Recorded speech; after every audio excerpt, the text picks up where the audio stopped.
Afternoon, folks. Guy next to me is idling his truck and driving me nuts. Anyway, I'm in Barkeyville. Couldn't say it. Barkeyville, Pennsylvania. Exit 29 on I-80. Little TA truck stop here. I thought maybe I'd show you guys my instrument panel.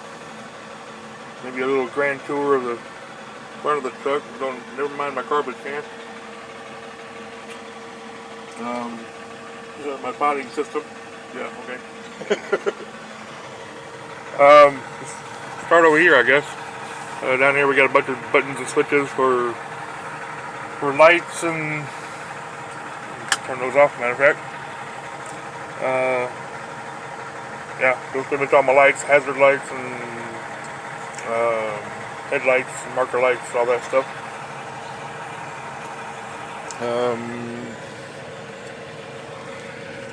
That's my blinkers and wipers and washer. Then the gauges, we have the little one on the bottom. That's oil pressure. The middle one is coolant temp. Top one is the voltmeter, your batteries. That big one is tach, and that's a speedometer. And that top one there is a fuel gauge. And the other two, both of them are how much air pressure I have for my brakes and such. This truck is equipped with a radar. Has a sensor in the front and one on the right side of the truck. The one in the front tells me how far I am from the vehicle in front of me, how fast it's going, and if my cruise control is set, then if I get too close, it will automatically brake the truck. So slow me down so I don't get way too close. At first it turns off, it kicks on the jakes if my jakes are on, and slows me down a little bit. And then if I still get too close, then it starts to apply the brakes. Those two switches there. The left one is air suspension. I can raise and lower the suspension on the tractor. The other one is the fifth wheel lock. It lets me slide the fifth wheel back and forth where the trailer hitches to. That's a kingpin release. This truck is nice to have that. Most of them don't. I can release the kingpin from inside the truck. I don't have to go out there and yank on the arm out there, which is kind of nice because sometimes those things get stuck and it's a pain in the butt. The switches, we have those two are regen for the DPF system, the diesel particulate filter system. Most new trucks have these days, or actually all new trucks have those these days. They're a pain in the butt, they're costly, and they break down constantly. So yeah. Next to that is my Jake brake, or engine brake, compression brake, whatever you want to call it.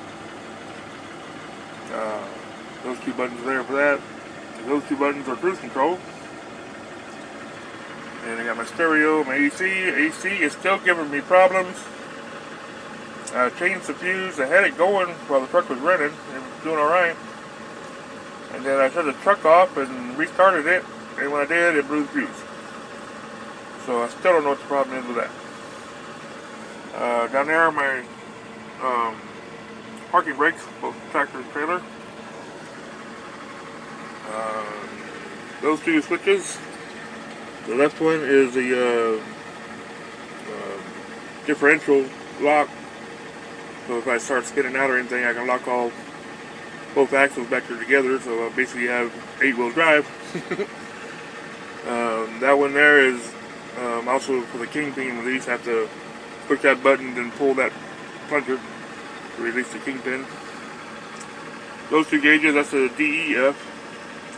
or yeah, diesel, what's it called? Diesel exhaust fluid. This truck actually doesn't use it, not anymore. We fixed that.